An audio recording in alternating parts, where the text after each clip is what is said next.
Psychic Matters with Ann Theotto, the top-ranked spirituality podcast. My local pub in London, just 100 yards down the road, hosts a Psychic Night every, I guess, 4 times a year. So there's a big yellow sign outside the pub saying Psychic Night here. And we got talking about alternative spiritual spaces that might be arising because of a decline in organised religion. I've spent more than 10 years researching alternative minority religions in Britain. But as soon as you mention psychic nights, the paranormal, the interest amongst academics, but also just amongst random people that we know is phenomenal. Yeah, I mean, over the past 5 years, there's been a 350% increase in people searching for psychic events near me. So this signifies that there's a growing trend, that people are looking for these events, but we're not sure where COVID plays into this. Usually during periods of great turbulence like wars or pandemics, which lead to loss of life and grief, these are the types of periods where people are searching for answers. So we're also interested in how COVID might have changed people's, I guess, not necessarily religious beliefs, but what they're doing to seek answers in the aftermath of something so turbulent. Sociologists, we deal with trends, right? So we know we're moving towards a more secular Britain. Every year or every generation are going to become at least more non-religious than the past. We know this because non-religion is stickier than religion at the moment. Some surveys report it to be over half of the British population to be non-religious now. And therefore, you'd think we've become more kind of rational, more scientific. And perhaps we have in some sense, but that doesn't answer those key questions that have always been around. What happens when we die? Is there an afterlife? Those kind of questions remain, and people seek and want answers to those because it's comforting.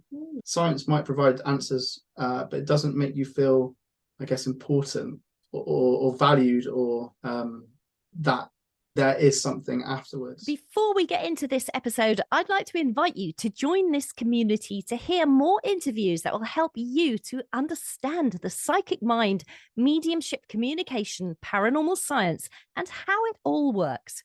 All I want you to do is click on the subscribe button. I love your support. It's incredible to see all of your comments, and I'm just getting started. I can't wait to go on this journey with you. Thank you for subscribing. It means the world to me.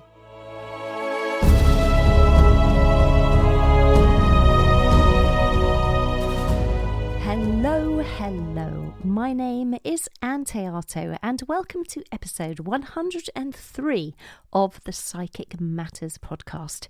And it's time for another update from the Psychic Matters studio.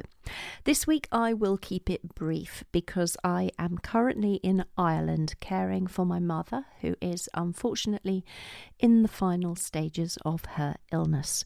My focus is, of course, on her at this time and on supporting my family and her friends, which does mean that I'm unable to produce new episodes or promote the podcast in the way I normally would do. So I'm sure you can understand it's been very difficult creating today's episode for you with the little time available to me. But you know me, I never let you down, and podcasts always arrive on time.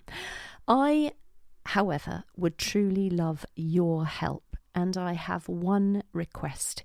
If you enjoy the podcast, please subscribe to my new YouTube channel, simply called Psychic Matters, and leave a little comment there under one of my videos.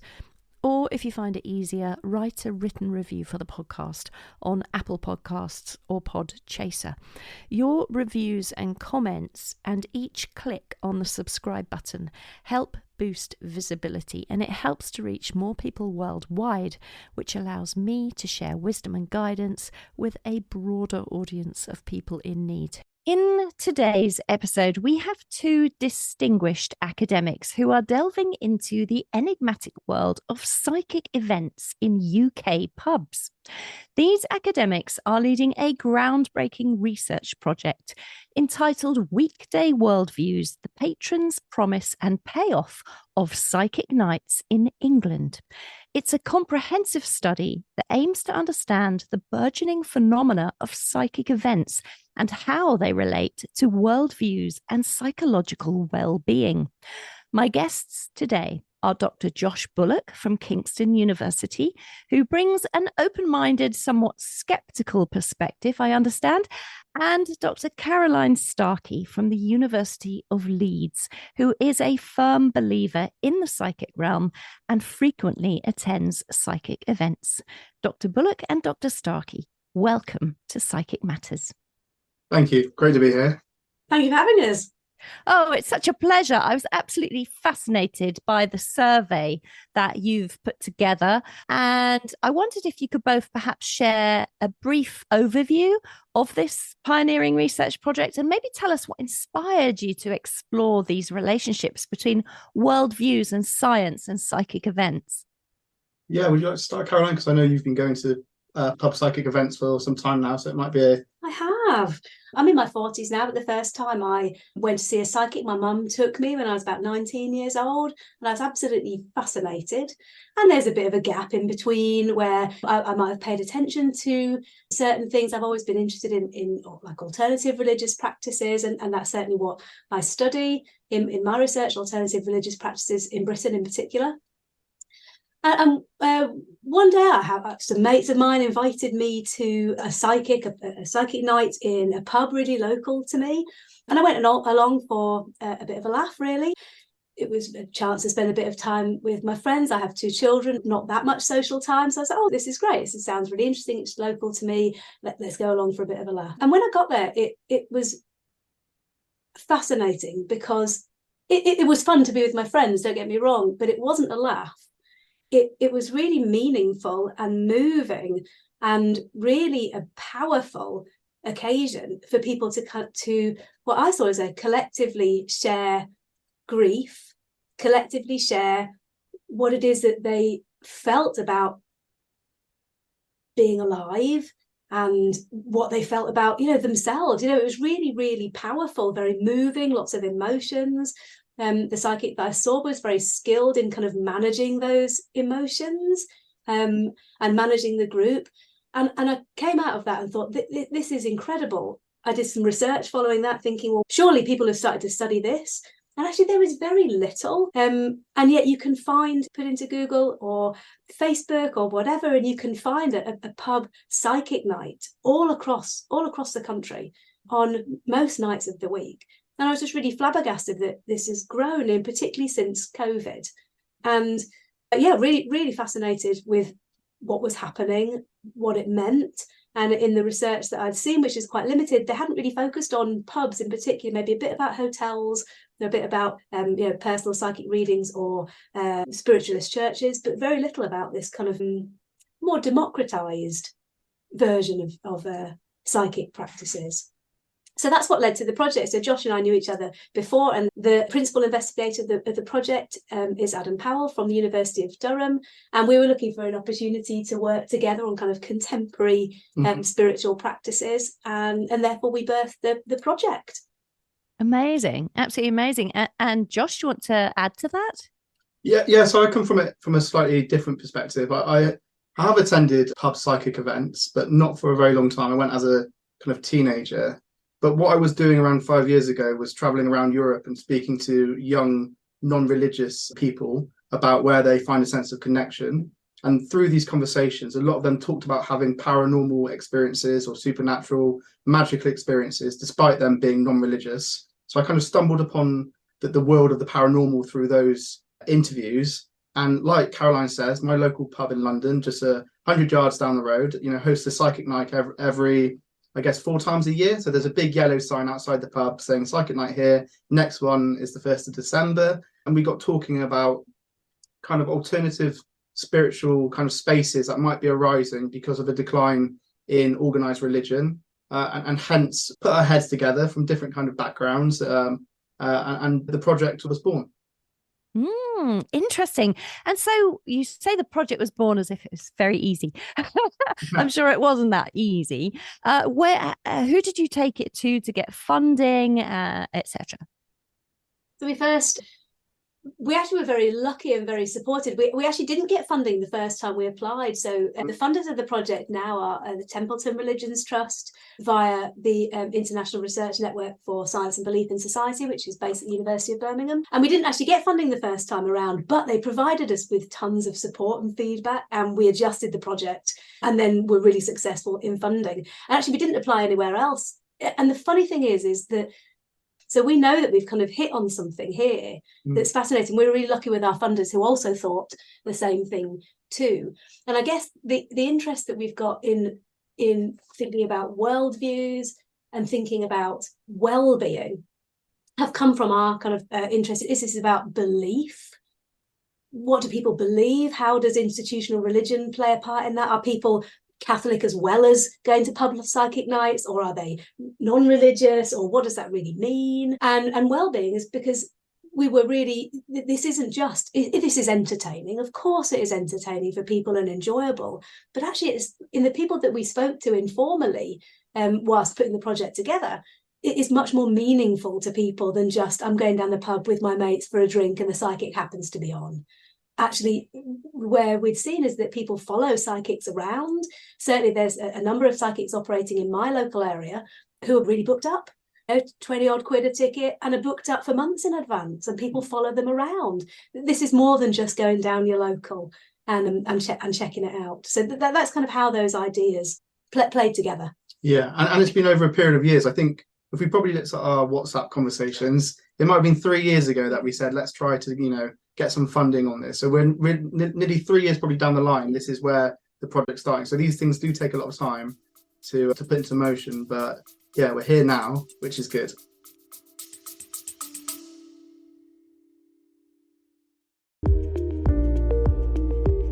Eye-Opening Moments podcast are real-life stories of adversity, encounters, and perspectives. They are moments that can lift your spirits, give you some food for thought, or move you. For the introspective mind that likes to reflect, discover, and find solutions or meaning in a complex life, listen to Eye-Opening Moments podcasts. I mean, that's fantastic. And thank you for laying that out as to how it came to be and how you got the funding, etc. Something that I was wondering was I know you've come up with some questions yourselves, and that's how you began with your wondering and your curiosity for yourselves. But how did you finalize and create those final questions for this survey? And how did you decide which of those questions would give you the best information to analyze at the end of the survey?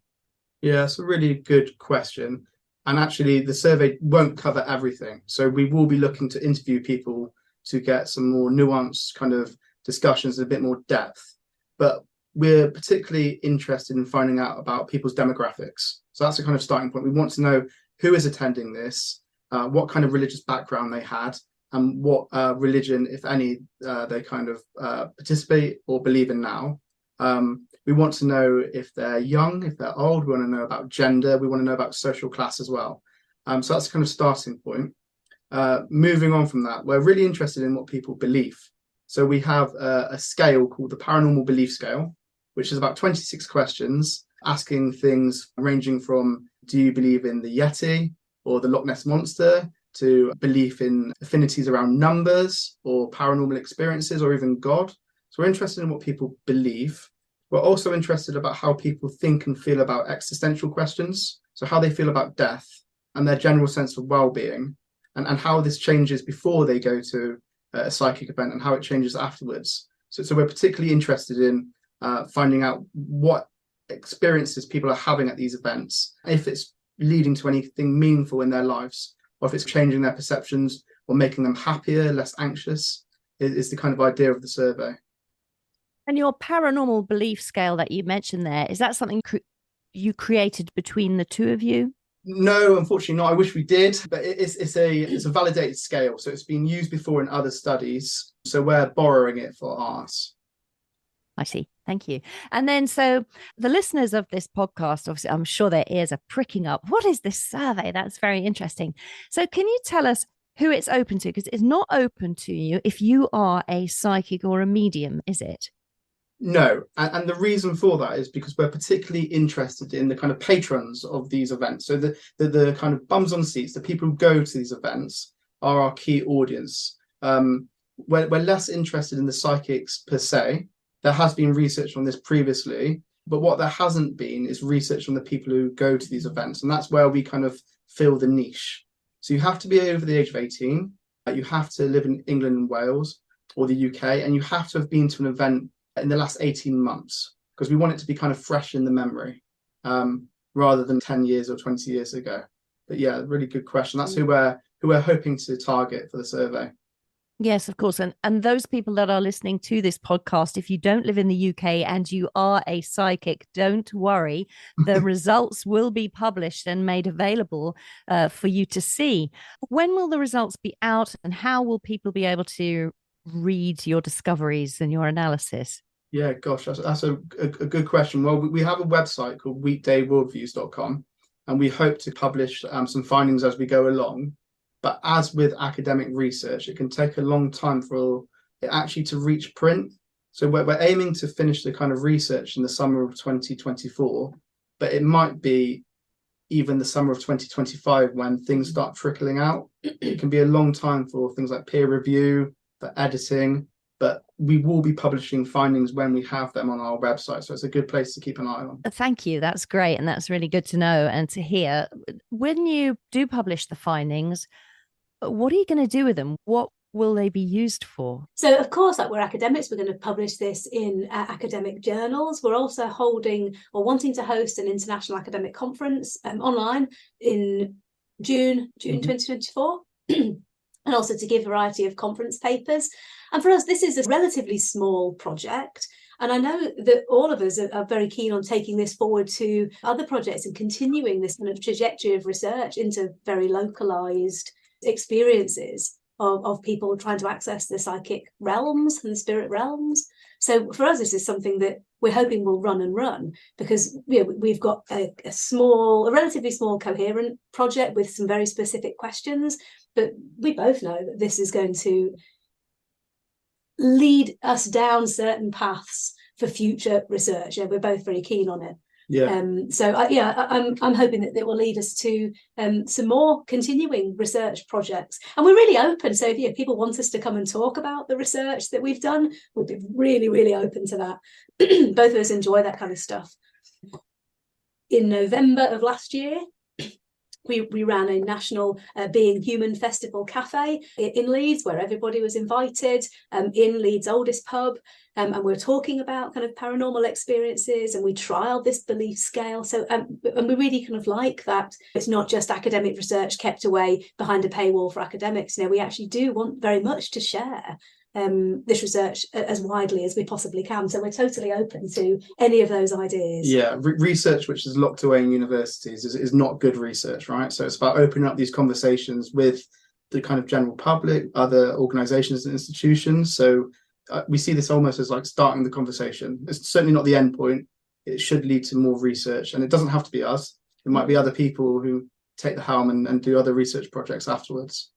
Yeah, I think that's lovely. I love the fact that it's living research and that it will continue and it will inspire, and it may go in any direction after you complete your first stage of it. Yeah, fascinating. We've been really blown away with the level of interest we've had from people. And I laugh jokingly, I've spent 10 years researching Buddhism in Britain and had some interest, but not a right lot.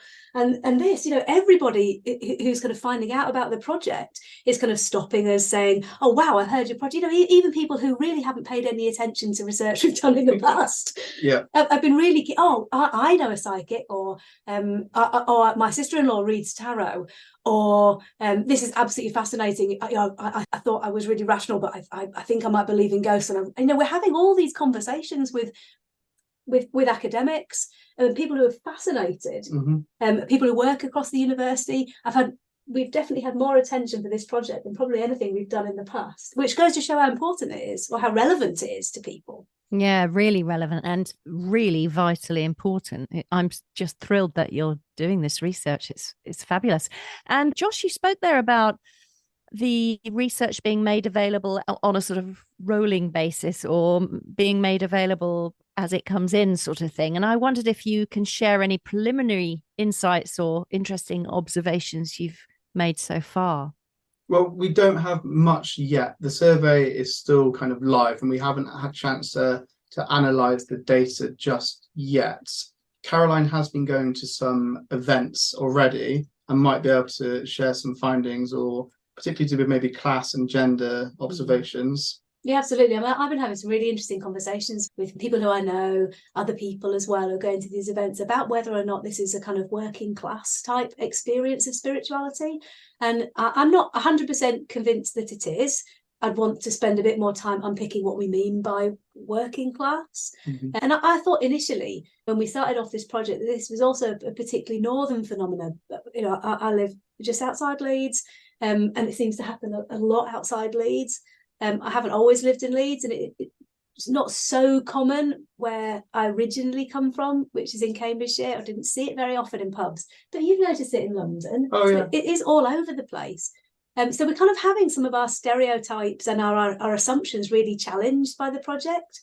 One of the things that we are finding is that although, of course, there are some men involved, both as psychics and as patrons of psychics, it is majority women. And this is particularly of interest to me. I've studied religion and gender in the past, and so I'm kind of interested in the nexus, the kind of connections between like class, locality, gender, and how that kind of all plays out in this particular phenomena. And we definitely think there's something there about those kind of three things: class, gender, and locality. Yeah, that's really interesting. How are you going to make sure that you reach the upper end of the class scale? I could put it that way. That's a great question. Hopefully we will through our survey. One of the things we're keen to do is find out about social class. And social class is notoriously difficult to understand and measure, but we're interested in people's social capital, cultural capital, and economic capital. So who they know, how much they earn, and who, I guess, what they do in their spare time, their leisurely activities. So through that, we should be able to get a sense of social class. It might be more difficult in the events that we attend, right? Because a lot of the ones that, at least that I'm seeing, are in working men's clubs, labour clubs, pubs, and at least where I live. So I live in London, southwest London, and the pubs that these events go or happen in are probably like the best kind of pubs. They are like the working class traditional pubs. They're not your gastro foodie pubs. They're your pubs with a dartboard, pubs with a pool table, a landlord, a pub dog. You know, all the things you might think of in a traditional working class pub. So it will be difficult to measure, but hopefully we'll get some of it through the survey. And I'd be really interested in if we find, when we're going on and doing this analysis of the survey, if we feel we're only just getting kind of one demographic, one that tells us something quite interesting about who might fill in surveys or where we're targeting at, but then that leads to future research projects as well. I mean, I'm really interested in what you might think about the class divide as well. Are we seeing like a more middle class or upper middle class experience, for example, in a spiritualist church than we might in a pub? Yeah, I don't know the answer to that. Or even private readings. Or even private readings, absolutely. I don't know the answer to that yet. Yeah, it's interesting. I know from my work as a psychic and a medium that my private one-to-one readings and the students that come to me are across a wide social class. That's it. Grief spreads everywhere. Yeah. But it's finding these people to answer your questions. That's the key, of course. Absolutely, it always is when you're kind of trying to get participants, and any piece of any survey, any interviews that you do are always dependent on kind of who you're interviewing, and we're very aware of that, and we're very cognizant of how not making broad generalist assumptions on a small subsection of the people who might fill in surveys, but actually thinking about this in kind of indicative terms. And I still remain very interested in the class and spirituality type questions and how that kind of affects, and also how that kind of plays into, I think, declining mainstream religious traditions. This is what we're trying to tease out as well, is the growth. And there has been a growth, and Josh has done some work with Google Trends, trying to quantify really how many people, has there been an increase, particularly since COVID. So we think COVID's a bit of a watershed moment for, you know, an increase in people interested in psychic stuff. Over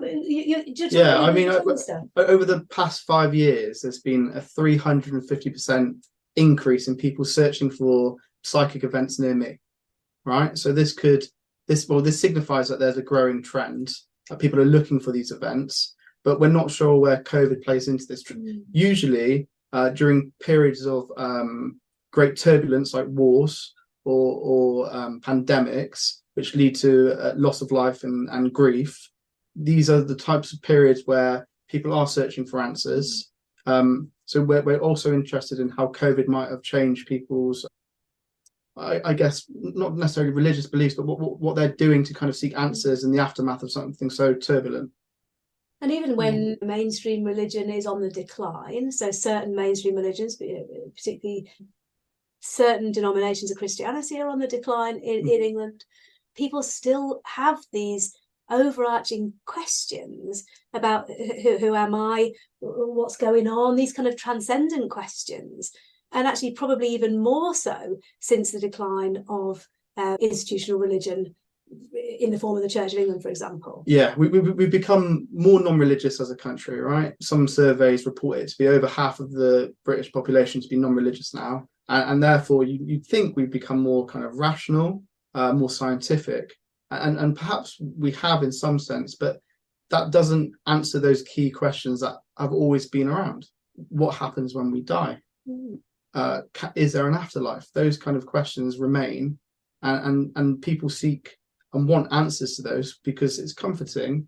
Science might provide answers, but it doesn't make you feel, I guess, important or valued, or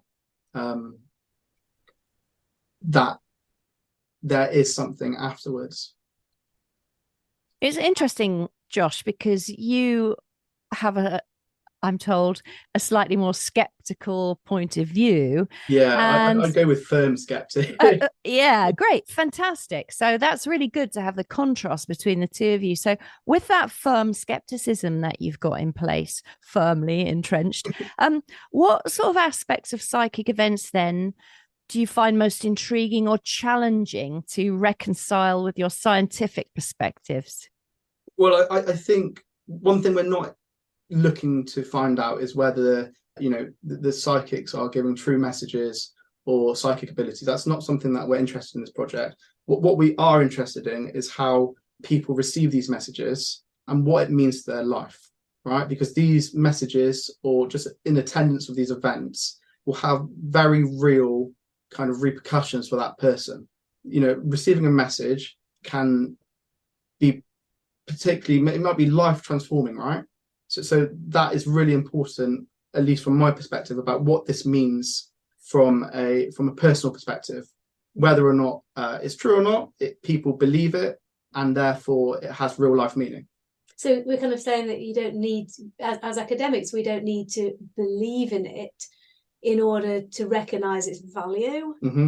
And it's led us to some really, really interesting questions about what actually is belief. And what does it mean? And I actually see myself as a really rational person. There's this kind of idea of rationality, so segregated or so separated from belief in the spirit realm. You know, I'm troubling those kind of two really really polarized opposites. I'm not sure that they are really, and I don't think that's how people live their life. But they certainly exist in harmony for a lot of people, and often different beliefs are situational and relational, so they'll come out at different points in people's life. It might be to do with grief or loss or big life events, right? But just not thinking that we know it all. I mean, I think that's where it sits for me, is that I just don't, I feel like I just don't feel that I know everything, you know, or that we can see everything, we can observe everything. And yet I think of myself as a social scientist, as someone who, I've certainly not turned my back on science, not in the slightest, but I equally don't, I guess I feel like I'm not so arrogant to think that I know everything about what's going on in the world. You know, it's complicated, isn't it? And these kinds of ideas of belief or worldview, that they're really complicated in individuals. You know, in the way experience it, we've had some great conversations, haven't we, about what does it mean to believe? You know, we think about the paranormal belief scale. We had such a fun project meeting up in Durham, looking at the paranormal belief scale on our survey. We're like, well, what does it mean to say you might believe in the abominable snowman? What does it mean to say that you might believe that your soul can leave your body, or that you might believe in a soul at all? What does it actually mean to believe in those things? And I think that's what we're trying to. That's what underpinning it all is, like, what is this, the nature of how are they lived out, right? How are they lived out in everyday life? When do they come to the forefront? When are they at the kind of back? What events kind of tease out these beliefs so that they are kind of visible? It's difficult, isn't it? Because you with your skepticism, and you, Caroline, with your open-mindedness, you both of you, whichever way you come at the survey, you have to have an open mind all the way along and during the analysis. That's challenging for both of you. Yes, it is, and it's something that we've developed, I guess, as social scientists. This idea of positionality. So we recognise who we are, our kind of potential biases, our backgrounds, religious, non-religious, whatever they might be. So we're constantly thinking about how we might impact and affect the data, even by attending these events.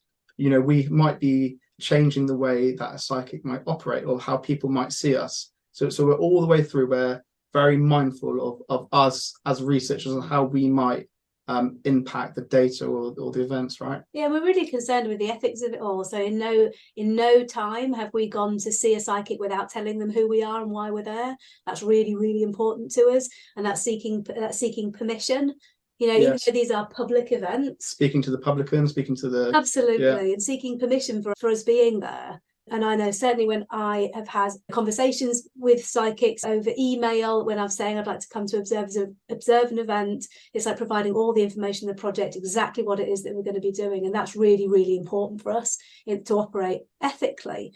Because the last thing, and this is one of the tensions, I think, if you think an academic is going to be, you know, assumed to be not believing in this kind of stuff, and you know, they assume to be kind of doing a bit of a hatchet job. You know, that's not what we're trying to do. What we really are trying to do is operate as ethically as we possibly can, be as open. And you know, even though you are skeptical about certain things, Josh, you're really open-minded. You have been. All the research that you've done in the past has been you've not allowed your own belief to kind of influence. Of course, yeah. I mean, people. You follow the data, is what I always say. You try not to go with preconceived ideas. The research projects I was doing on looking at people's sense of connection, I had no idea I was going to end up in the world of the kind of paranormal doing that, right? But I followed the data, and that's where it led. So I am open-minded, certainly in that sense. And of course, once you get the results, you have to be very open-minded again, because they can be manipulated, I'm sure, into anything you wish. So there must be some sort of ethic required here for when you're analyzing those results. Yeah, absolutely. I mean, even just looking at the interviews, if we were to do what's known as like coding, where we would go through sentence by sentence and we would look for themes, that's something that we would do as a project group. Mm-hmm. We do it on our kind of spectrum of beliefs, and we'd make sure that the codes are accurate and that we're coming up with the same kind of themes and information. Therefore, if somebody else, another researcher, was to do the same thing, they could follow our line of thought, right? And they should end up at the same conclusion. So we will need to be thinking about this. So our biases perhaps don't creep in, and we focus on particular aspects that we find interesting. So it'll be something done as a project team. And I'm going to be doing quite a few of the interviews, and I have quite a relaxed kind of narrative type style of interviewing. But what we have to do, and we're using a semi-structured questions, so we have an idea of where the questions go, the kind of questions we might ask. But we're not so rigid to ask things in exactly the same order across all the interviews, because we want this to be a conversation, to tease out some things in addition to the survey. That actually is more human in a way. Now, answering a survey isn't particularly human, is it? But having an interview, having a conversation is human. And interviews are the funnest part, but equally we will work, as Josh says, we're going to work as a project team. We also have a PhD student who's called Bethan Oak, and she's working with us on the project as well. And so we're all going to be working together to do this analysis. So it's not just one person's view that's going to shine through, and that's the benefit of working collaboratively. Yeah. Yeah, that's really great. That's really interesting. So I know the project's received ethical approval from Durham, Leeds, and Kingston universities, but what is ethical approval? What does that actually mean? I guess it's to do with the principle of really making sure that your participants who are involved in the study are being treated fairly and they're respected. And not harmed. Those are the three kind of key principles, that the research should do no harm. And at least in our research, we're very open and telling people what we're doing. So there's nothing covert about it. There's not like a rug being pulled at the end. This is what we're really interested in.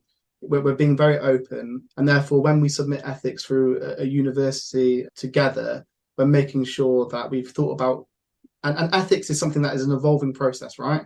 It doesn't just finish when we've submitted. It's something that we're going to consider throughout all of the events when we're there. It's very fluid.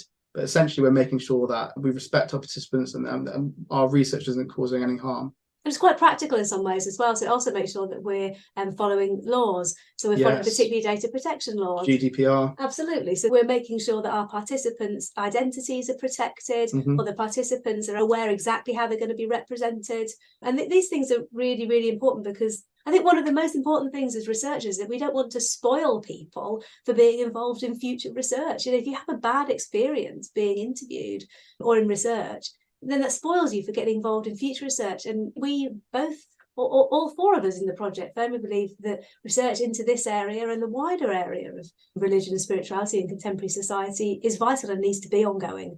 And so we don't want anybody to come out of our project feeling badly treated, or they didn't know what was happening to their information, because they are sharing with us really important fundamental things about how they view the world. These stories are not just academic stories that are just going to be collected up, but they're really foundational to people. I mean, I've conducted 100 plus interviews across all of Europe, and often it's the case that people tell you things that they've not told anybody else.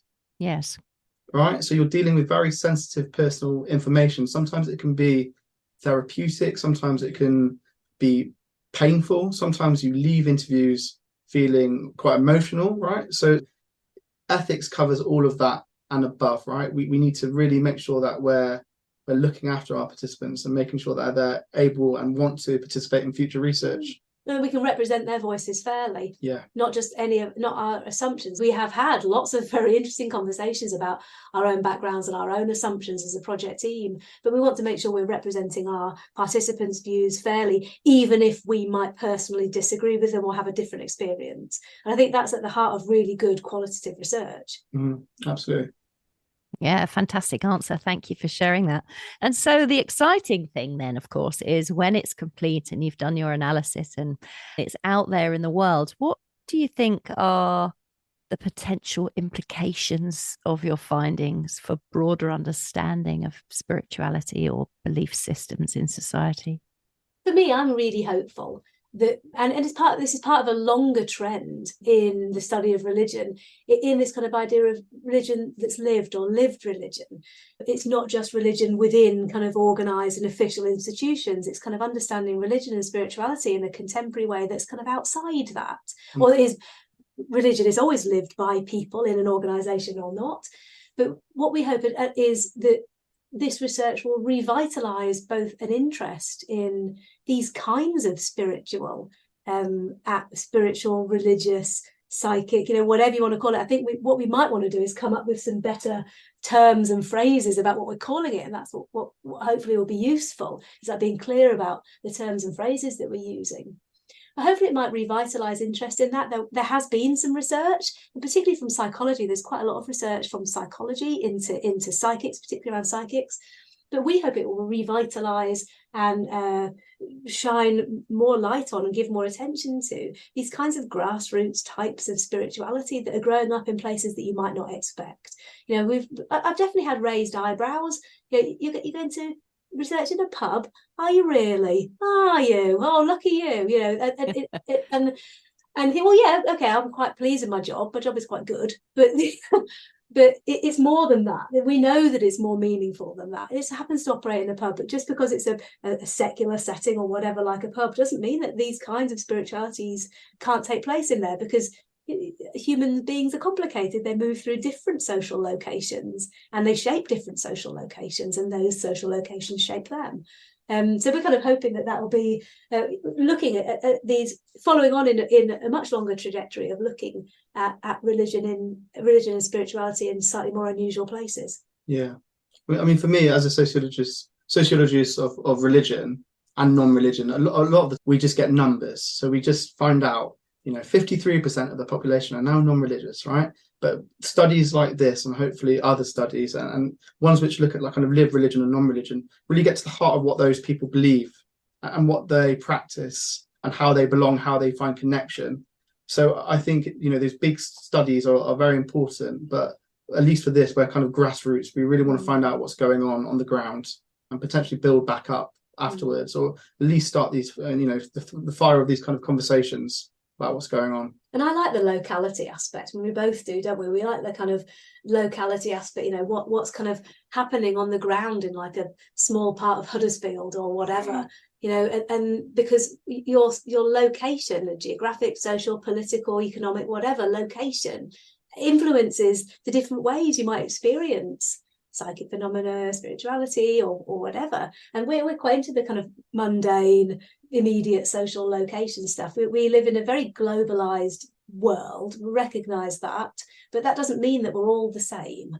And actually, we really like this kind of seeing what's happening in these small parts of England and Wales and wherever.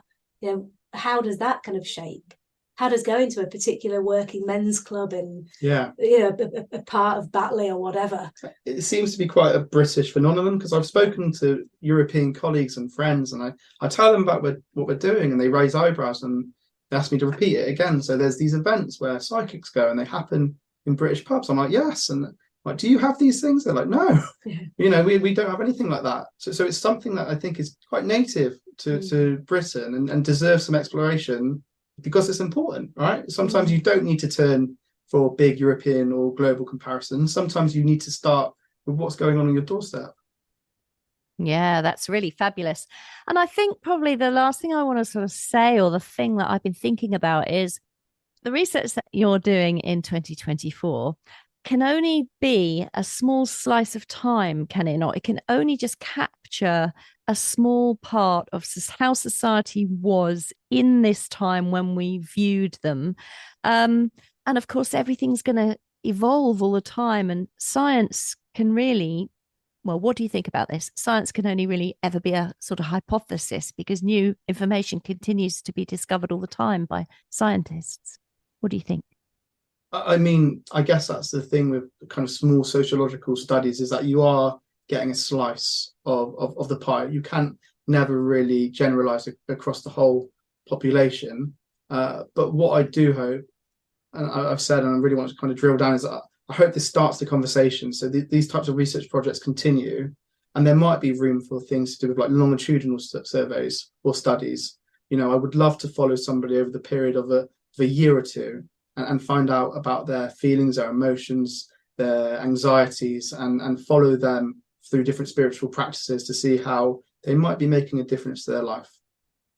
And also, I think that there are some interesting global comparisons. I had a really interesting conversation not that long ago with an academic from the University of Liverpool who is working on mediumship and spiritual beliefs in Singapore, and we were really having a great conversation about the similarities and differences. And of course, things evolve and things change, but I'm not sure that things will ever evolve to mitigate for humans' very real need to think about, why are we here? What is this all about? What's going to happen when we die? These are fundamental questions that science so far doesn't answer in, I mean, whatever science is, but so far kind of doesn't answer in the satisfactory kind of social way that we have.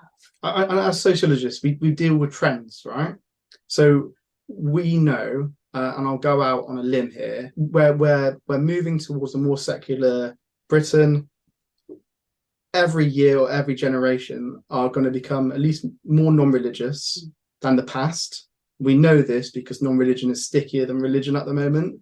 So despite getting a small slice of the pie now, the trend is that people are going to become more non-religious, but they might become more spiritual, right? Or it opens up other spaces for spirituality or needing to connect with other people or answer big questions. So despite it being a 2024 kind of project, we find that, at least I hope that these findings, whatever they might be, will be useful for the next decade or two, and it's beyond. A fundamental human question, isn't it? Like, what's going to happen to us? What happens to the people we love? What happens?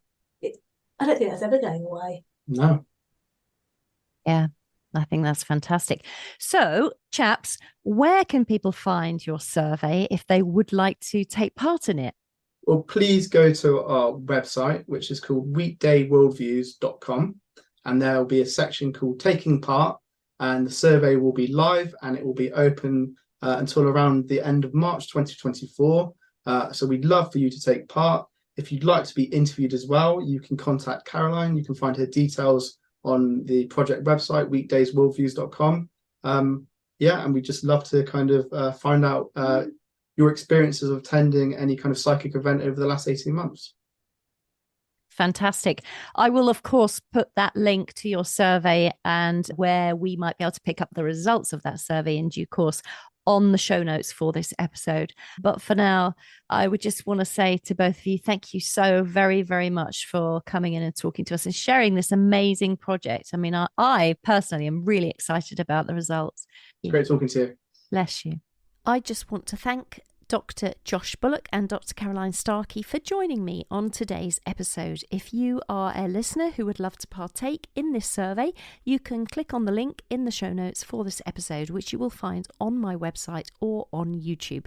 Website address is anteato.com, ANNTHEATO.com, and YouTube, just search for Psychic Matters. Remember that this survey is open to everyone, including those who identify as being a spiritualist, but excludes those who are professional working mediums or psychics. I'll also put a link to the survey on the Psychic Matters Facebook page, so you will be able to find it there as well. And it is wonderful that we've been invited to be part of this research, so please do partake in that survey if you are able to do so. Once again, the link for it is in the show notes, which always includes as well, of course, a full transcript. Thank you so much for listening this week and for your ongoing support. Written reviews and subscriptions to my new YouTube channel are really welcomed at this time. But for now, my name is Anne Teato, and thank you for listening to Psychic Matters.